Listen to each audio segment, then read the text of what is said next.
على عباده الذين اصطفى أما بعد أعوذ بالله من الشيطان الرجيم بسم الله الرحمن الرحيم يا أيها الذين آمنوا كتب عليكم الصيام كما كتب على الذين من قبلكم لعلكم تتقون صدق الله العظيم وقال النبي صلى الله عليه وسلم من صام رمضان إيمانا واحتسابا غفر له ما تقدم من ذنبه أو كما قال عليه السلام اللهم صل على سيدنا محمد وعلى آل سيدنا محمد وبارك وسلم. اللہ کا احسان اور کرم ہے کہ اللہ نے ہمیں ایک مبارک مہینہ نصیب فرمایا ہے. اللہ پاک اس کی برکتیں، اس کی سعادتیں، اس کے انوارات، اس کے کمالات ہم تمام کو نصیب فرمائے. آمین. ساری مخلوقات میں انسان ایک اشرف المخلوقات ہے. تمام مخلوقات میں سب سے برتری اور فوقیت جس مخلوق کو حاصل ہے وہ انسان ہے.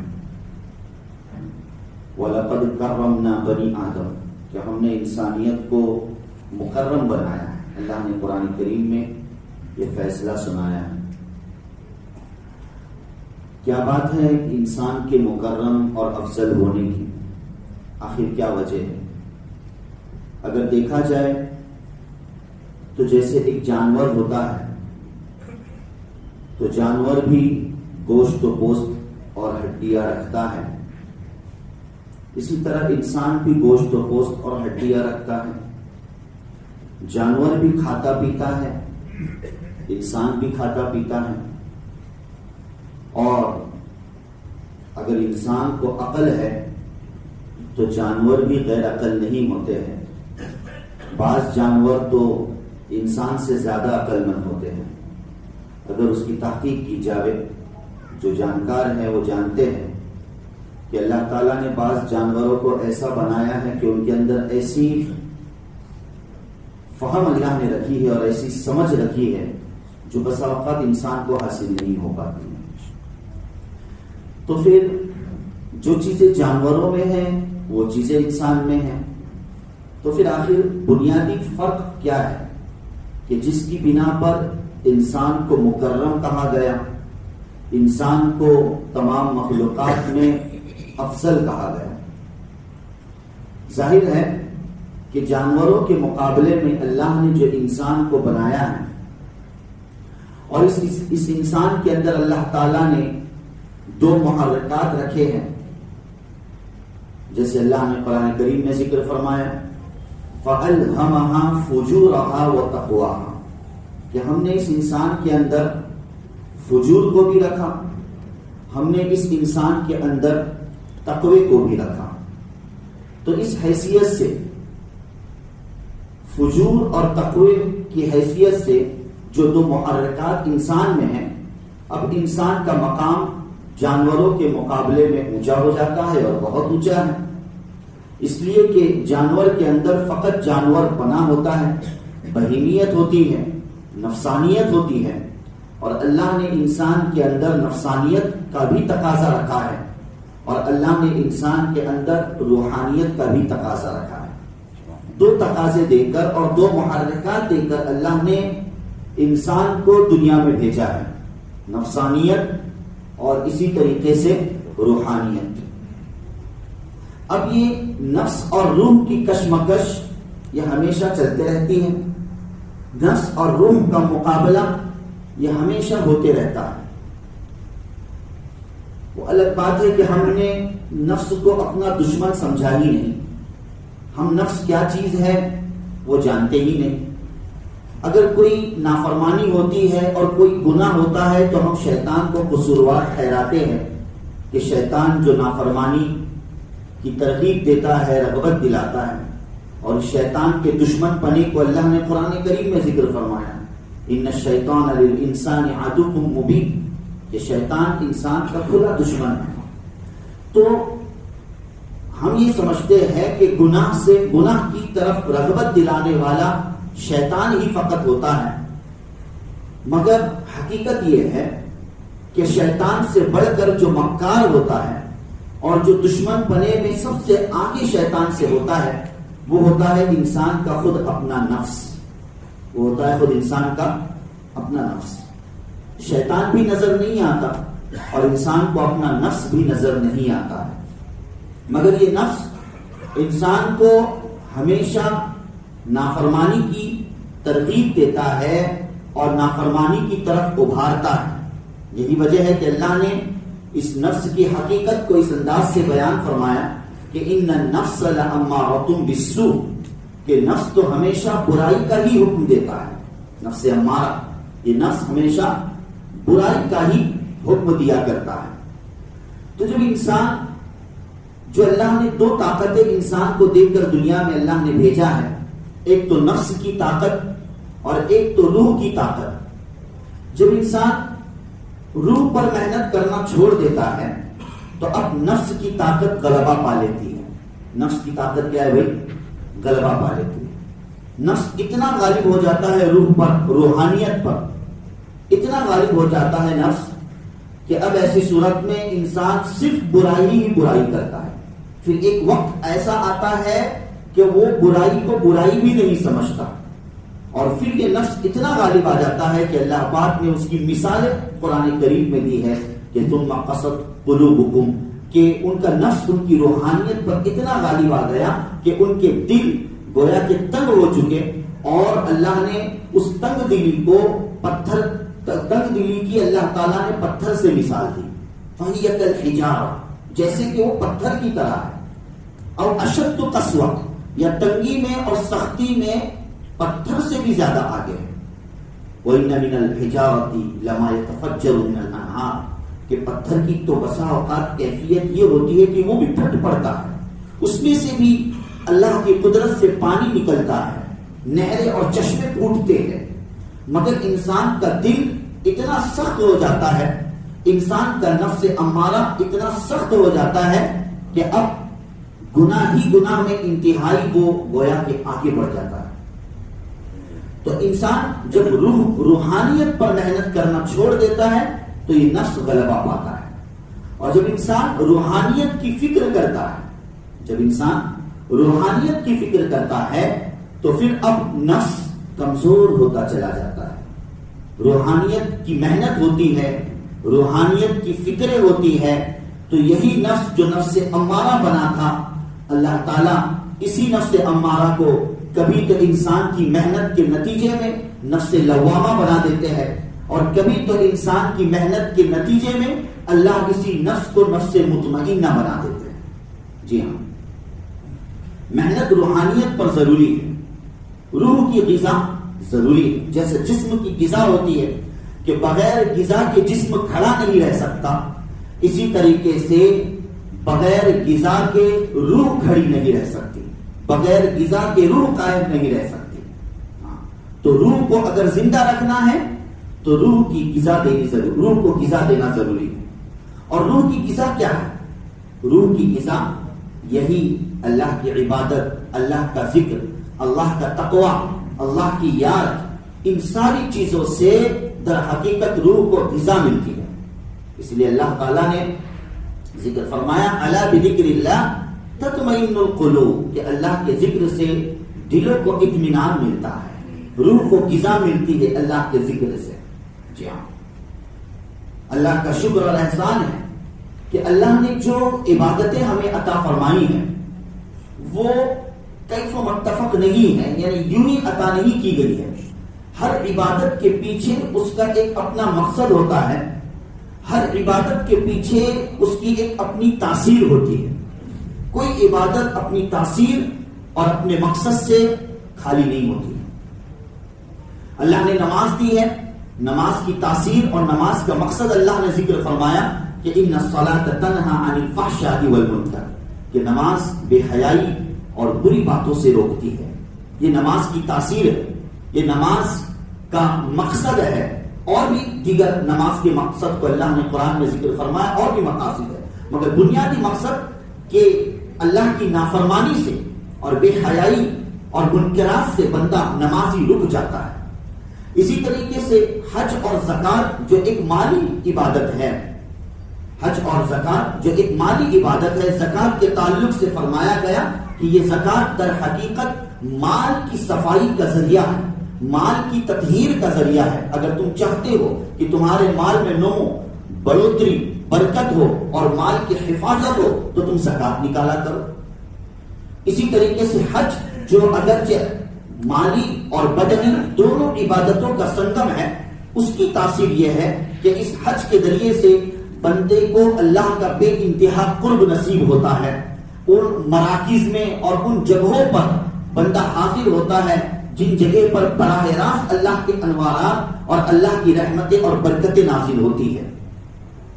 اسی طریقے سے اللہ نے روزے کی تاثیر اور روزے کا مقصد قرآن کریم میں یہ ذکر فرمایا کہ لعلکم تتقون، تاکہ تم کو تقوی نصیب ہو جائے، تاکہ تم کو روحانیت نصیب ہو جائے، ہے نا۔ میں نے جو آیت پڑھی فَأَلْهَمَهَا فُجُورَهَا وَتَقْوَاهَا، اللہ تعالیٰ نے انسان کے اندر فجور کا محرک رکھا ہے اور تقوی کا محرک رکھا ہے، اور روزہ در حقیقت یہ تقوی کا محرک ہے، روحانیت روح کی غذا ہے اور روح کو مضبوط کرنے کا آلہ اور ذریعہ ہے روزہ۔ لعلکم تتقون، یہی وجہ ہے کہ روزہ یہ دیگر اعمال میں ایک ممتاز اور ایک بنیادی شان رکھتا ہے۔ روزہ دیگر اعمال میں ممتاز اور ایک بنیادی شان اور حیثیت رکھتا ہے۔ دیگر اعمال کا تعلق اگرچہ اجتماعیت سے ہے، دیگر اعمال کا تعلق اگرچہ لوگوں کے دیکھنے سے ہے، اس میں لوگوں کا دیکھنا ہوتا ہے، اجتماعیت کا اس کا تعلق ہوتا ہے، ایک سے بڑھ کر زائد افراد کا تصور اور دخل ہوتا ہے۔ حج لاکھوں کی تعداد میں لوگ ایک ساتھ کرتے ہیں، ہے کہ نہیں؟ اجتماعیت کا تصور ہے، حج میں لوگوں کے دیکھنے کا تصور ہے اور دخل ہے۔ زکات ظاہر ہے کہ اگرچہ جتنا بھی چھپ کر دے، بھلے تیسرے کو نہ معلوم پڑے مگر دوسرے کو تو معلوم پڑے گا کہ نہیں پڑے گا۔ جس کو آپ زکات دے رہے ہیں وہ تو جانے گا نا بھائی۔ ہاں، تو بہرحال اس میں بھی زکات میں بھی کسی دوسرے کا تصور آ گیا۔ اسی طریقے سے نماز ظاہر ہے کہ نماز اجتماعیت کے ساتھ ادا کرنے والا فریضہ ہے، جماعت کے ساتھ پڑھے جانے والا فریضہ ہے کہ انسان کے ساتھ میں وہ ایک نفس کا محرک لگا ہوا ہے، شیطان کا چسکا لگا ہوا ہے کہ ہو سکتا ہے کہ وہ نماز دکھلاوے کے لیے پڑھے یا اللہ کی خاطر پڑھے، دونوں چیزوں کا اس کے اندر شائبہ اور دخل ہوتا ہے۔ اسی لیے منافقین کی خلاصہ تراویح میں پیش کیا گیا کہ منافقین کی خصلتوں میں سے اور صفات میں سے ایک یہ ہے کہ وہ نماز کو اس لیے پڑھتے ہیں تاکہ لوگ انہیں دیکھیں، یراؤن الناس، لوگ انہیں دیکھیں، لوگ ان کی تعریف کریں وغیرہ ذالک۔ مگر روزے کا تعلق اور روزے کا معاملہ ایسا ہے کہ سوائے اللہ کے اور کوئی بندہ اس پر مطلع نہیں ہو سکتا، بھائی ہے کہ نہیں؟ ہر عمل کی ایک ظاہری شکل ہوتی ہے، نماز کی ایک اپنی ظاہری شکل ہے، حج کی بہت ساری ظاہری شکلیں ہیں، زکات کی ایک اپنی ظاہری شکل ہے، مگر روزے کی کوئی شکل نہیں۔ روزے کی کوئی شکل ہے؟ کوئی شکل نہیں۔ بھائی روزہ تو خاموشی کا نام ہے، اندرونی معاملے کا نام ہے۔ وہ اندرونی معاملہ وہ اور اس کا رب دونوں جانتا ہے، بس دونوں جانتے ہیں کہ روزہ ہے۔ تو روزے کی بظاہر ایسی دکھائی جانے والی کوئی ظاہری شکل نہیں ہوتی، اسی لیے حدیث میں آتا ہے، حدیث قدسی ہے، اللہ تعالیٰ فرماتے ہیں کہ الصوم لی، روزہ میرے لیے ہے۔ روزہ کس کے لیے ہے؟ میرے لیے۔ حالانکہ حج بھی اللہ کے لیے ہے، نماز بھی اللہ کے لیے ہے، زکات بھی اللہ کے لیے ہے، دیگر عبادتیں بھی اللہ کے لیے ہے۔ تو کیا وجہ ہے کہ اللہ نے روزے کے تعلق سے خصوصیت ذکر کرتے ہوئے فرمایا اللہ نے کہ الصوم لی، روزہ میرے لیے ہے؟ یہی وجہ ہے کہ چونکہ روزے کا تعلق فقط اور خالصتاً بندے اور رب کے درمیان ہوتا ہے، اس لیے اللہ نے فرمایا کہ روزہ میرے لیے ہے۔ اور پھر اتنا بڑا اس کا مقام اور مرتبہ ہے تو اللہ نے دیگر اعمال کے حساب و کتاب کے لیے اور جزا کے لیے اور ثواب کے لیے ایک فرشتوں کا اللہ نے نظام بنایا ہے کہ بندہ نماز پڑھے گا تو اتنی اتنی نمازوں کا ثواب فرشتے لکھ دیتے ہیں، اور یہ کہ بندہ حج کرے گا تو یہ ثواب فرشتے لکھ دیتے ہیں، لیکن روزے کا معاملہ یہ ہے کہ اللہ تعالیٰ فرماتے ہیں کہ اس کا بدلہ میں خود دوں گا۔ اس کا بدلہ کیا ہے؟ اب درمیان میں اللہ نے فرشتوں کو بھی واسطہ نہیں بنایا، اللہ تعالیٰ نے درمیان میں اعمال کی کتابت کی خاطر فرشتوں کو بھی اللہ نے درمیان میں نہیں لیا اور کہا کہ اس کا بدلہ میں خود دوں گا۔ اور اللہ کیا دیں گے اللہ نے نہیں بتلایا، وہ اللہ جانتے ہیں۔ اور ایک روایت کے مطابق کہ میں خود اس کا بدلہ ہوں، انا اجزی بھی یا اجزا بھی، میں خود اس کا کیا ہوں بھائی بدلہ ہوں۔ اور جس کا خود اللہ بدلہ بن جائے تو پھر زہ نصیب زہ قسمت، اتنا بڑا مقام ہے در حقیقت اس روزے کا۔ یہ روزہ در حقیقت اسی نفسانیت اور اسی شہوانیت کو کنٹرول میں کرنے کا نام ہے۔ انسان جو مطالبات کرتا ہے، انسانی نفس جو دو تقاضے کرتا ہے، اور پوری دنیا آج انہی دو تقاضوں کے ارد گرد گھوم رہی ہے۔ پوری دنیا کی جو چلت پھرت ہے، پوری دنیا کی جو نقل و حرکتیں ہیں، انہی دو محرکات میں اور انہی دو اسباب کے تحت ہے۔ یا تو انسان کو پیٹ کی فکر ہوتی ہے، بھئی ہوتی ہے کہ یا تو انسان کو کس کی فکر ہوتی ہے؟ پیٹ کی فکر ہوتی ہے۔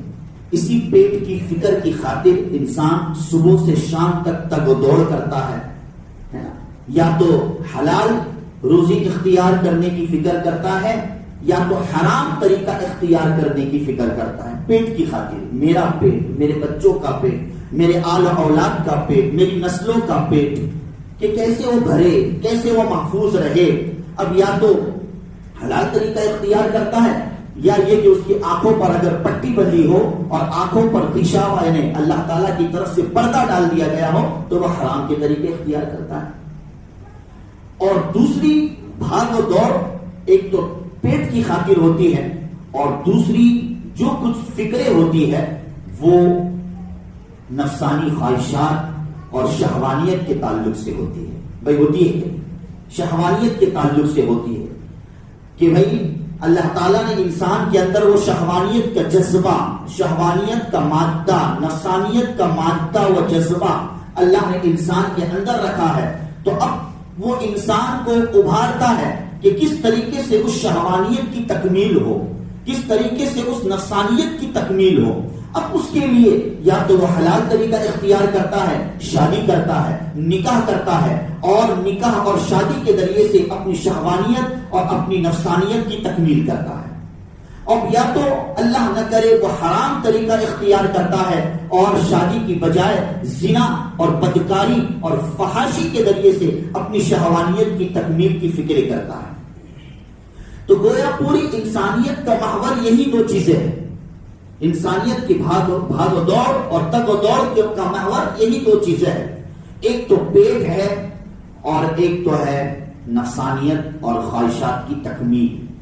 اور روزہ انہی دو دروازوں کو بند کرنے کا نام ہے۔ روزے کی ظاہری شکل، روزے کا ظاہری ڈھانچہ، انہی دو در حقیقت دو دروازوں کو بند کرنے کا نام ہے۔ ہے کہ نہیں کہ میں پیٹ کا دروازہ بند کر دو، صبح سے شام تک کچھ کھاؤ پیو نہیں، ہے نا۔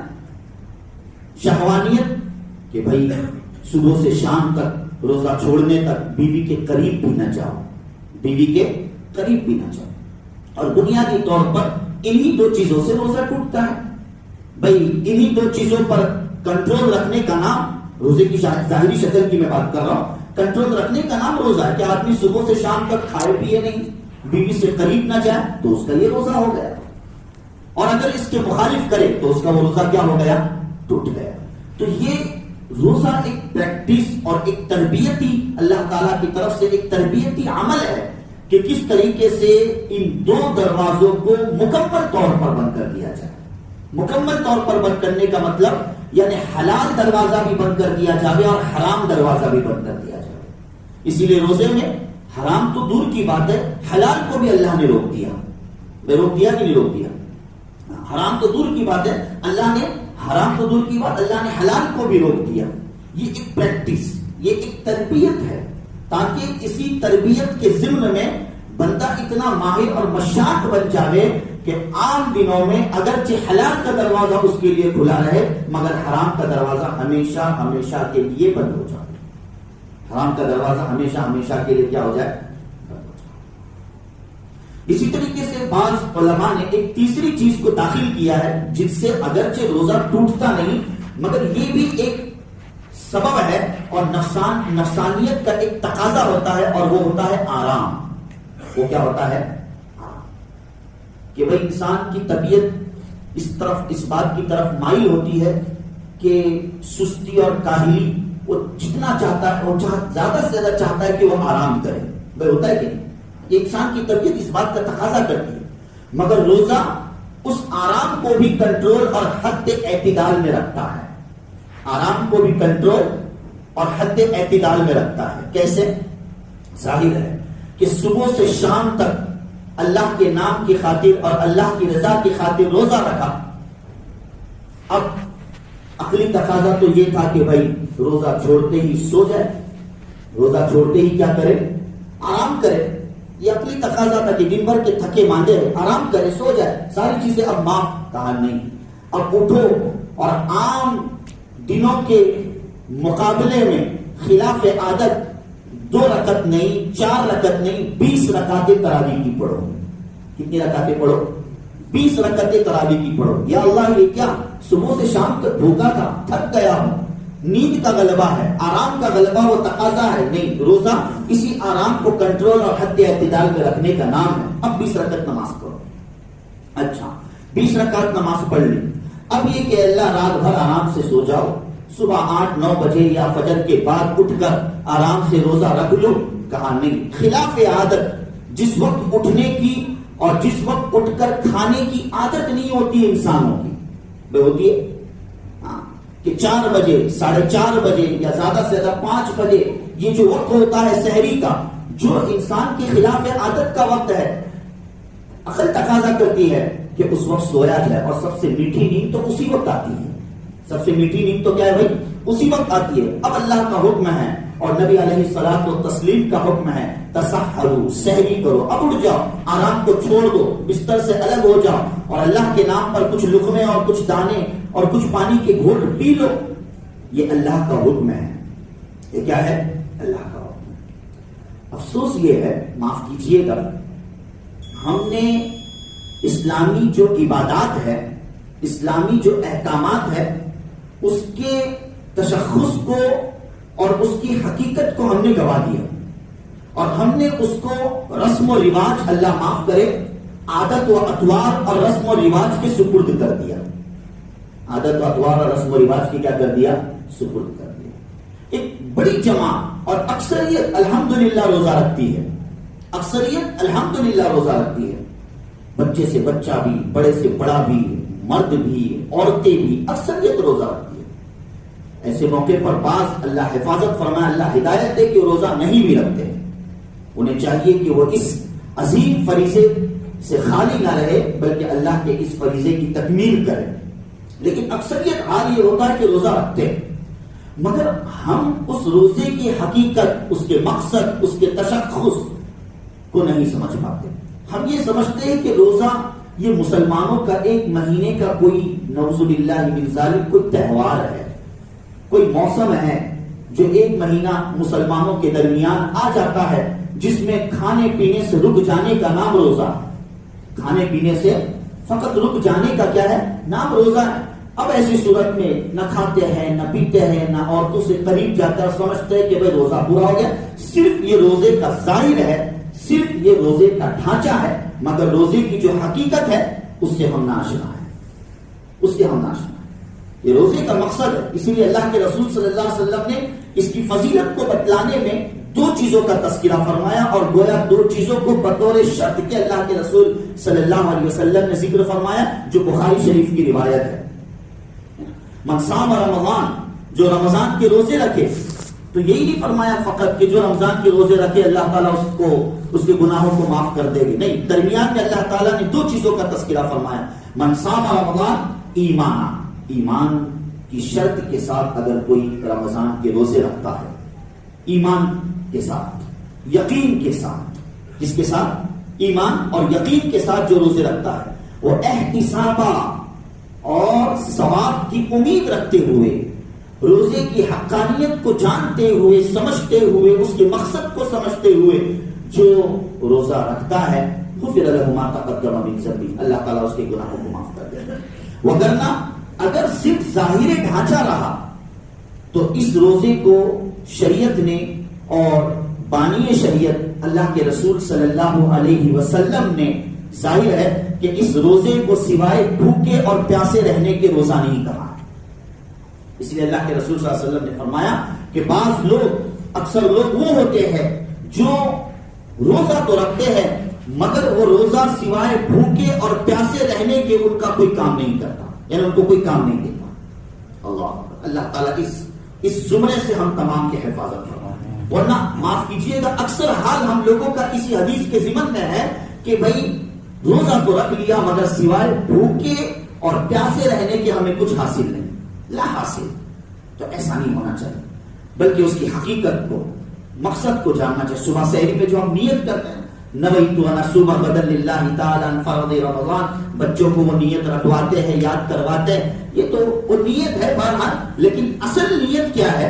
روزے کی ایک احتساب نفس ہو، ایک احتساب ہو کہ بھائی کیوں میں یہ روزہ رکھ رہا ہوں، یہ وجہ کیا ہے، اللہ کو کیا ملتا ہے بھوکا اور پیاسا رکھنے سے، نعوذ باللہ من ذالک۔ اللہ کو ہمارے اس بھوکے اور پیاسے رہنے کا اللہ کو کوئی ضرورت نہیں بھوکے اور پیاسے رہنے کی۔ یہ تو میرے اپنے نفس کو کنٹرول میں کرنے کی خاطر اللہ تعالیٰ نے یہ نسخہ اور یہ عمل دیا ہے۔ اس لیے اللہ کے رسول صلی اللہ علیہ وسلم فرمایا الصوم جند، روزہ ڈھال ہے، ڈھال کہ شیطان سے بھی بچنے کا ڈھال اور ذریعہ ہے اور نفس سے بھی بچنے کا ذریعہ اور ڈھال ہے۔ اس لیے پابندی سے اس پر عمل ہونا چاہیے، اور یہی وجہ ہے کہ یہ روزے کی جو حقانیت اور اس کا جو مقصد ہے وہ صرف رمضان کے روزے کا مقصد نہیں، عام روزوں کا مقصد ہے۔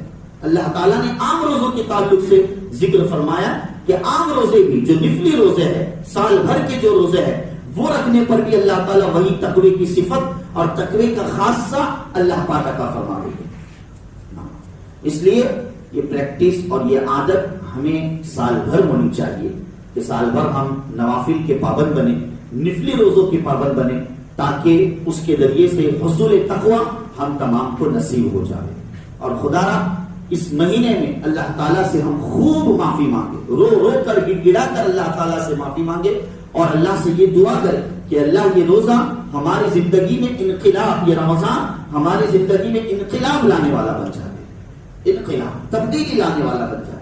ورنہ اگر اس ایک مہینے کا اثر 11 مہینوں پر بھی نہیں پڑا تو ایسی صورت میں یہ سوائے رسم و رواج کے اور کچھ نہیں رہا، سوائے رسم و رواج کے اور کچھ نہیں رہا۔ مقصد روزہ یہی ہے کہ زندگی انسان کی کسی نہ کسی درجے میں حتی الامکان قابو میں آوے، حتی الامکان کنٹرول میں آوے، اس کی فکر ہمیں کرنی ہے۔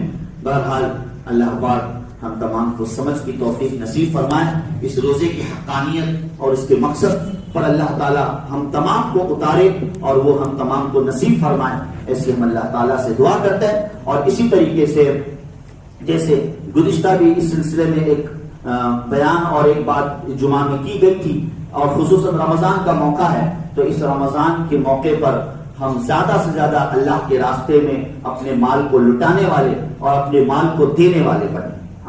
عام دنوں میں صدقہ خیرات کرنے کی حقیقت کچھ اور ہے، اور رمضان میں صدقہ و خیرات کرنے کی اور یہ کہ اللہ کے راستے میں دینے کی حقیقت کچھ اور ہے۔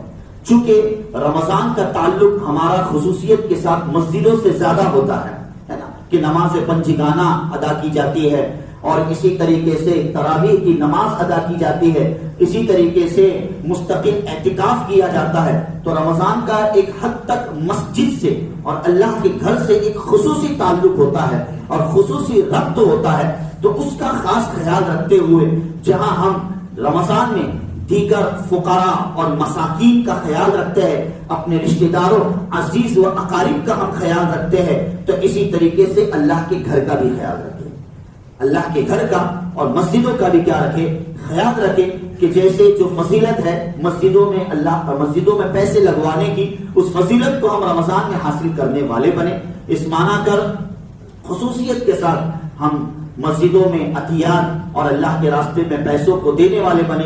یہ جو جمعے میں گلے جو اور صندوقچے جو گھما کرتے ہیں تو فقط اسی پر اکتفا نہ کرے بلکہ عام دنوں میں بھی آپ رمضان میں عام دنوں میں بھی خصوصیت کے ساتھ آپ صدقہ اور خیرات اور صدقہ اور اسی طریقے سے اللہ کے گھر میں ہم عطیات صدقات تو نہیں کہیں گے عطیات ہم دے سکتے ہیں. اس کے لیے ذمہ داران سے ملاقات کرنا یا باہر جو مستقل صندوقچے لگے ہوئے اس میں داد و دہشت کرنا یہ ایک بہتر عمل ہے. اس لیے کہ اللہ کے گھر کا بھی ہم پر حق ہے, اللہ کے گھر کا بھی ہم پر حق ہے. یہ ایک مستقل موضوع ہے. وگرنہ دیگر مذاہب کو آپ دیکھیں گے, دیگر مذاہب میں ان کے جو عبادت خانے اور ان کے جو عبادت جن جگہوں پر کیے جاتے ہیں جب دینے کی بات آتی ہے تو وہ سب کچھ لٹانے کے لیے تیار ہو جاتے ہیں. مگر مسلمانوں کا المیہ یہ ہے, مسلمانوں کا حال یہ ہے کہ وہ بہت ہی کٹوتی کرتے ہیں. الا ماشاءاللہ جنہیں اللہ نے ہدایت اور مال سے نوازا ہے وہ تو ہاتھ کھلے رکھتے ہیں. مگر اکثریت یہ حال ہوتا ہے کہ بہت دینے میں کنجوسی اور بخل کا کام کرتے ہیں. ایسا نہیں ہونا چاہیے. اللہ کے گھر میں دل کھول کر ہم دینے والے بنے. اللہ پاک اس ماہ مبارک کی ہمیں خوب قدر کرنے کی توفیق نصیب فرمائے. آمین یا رب العالمین. وآخر دعوانا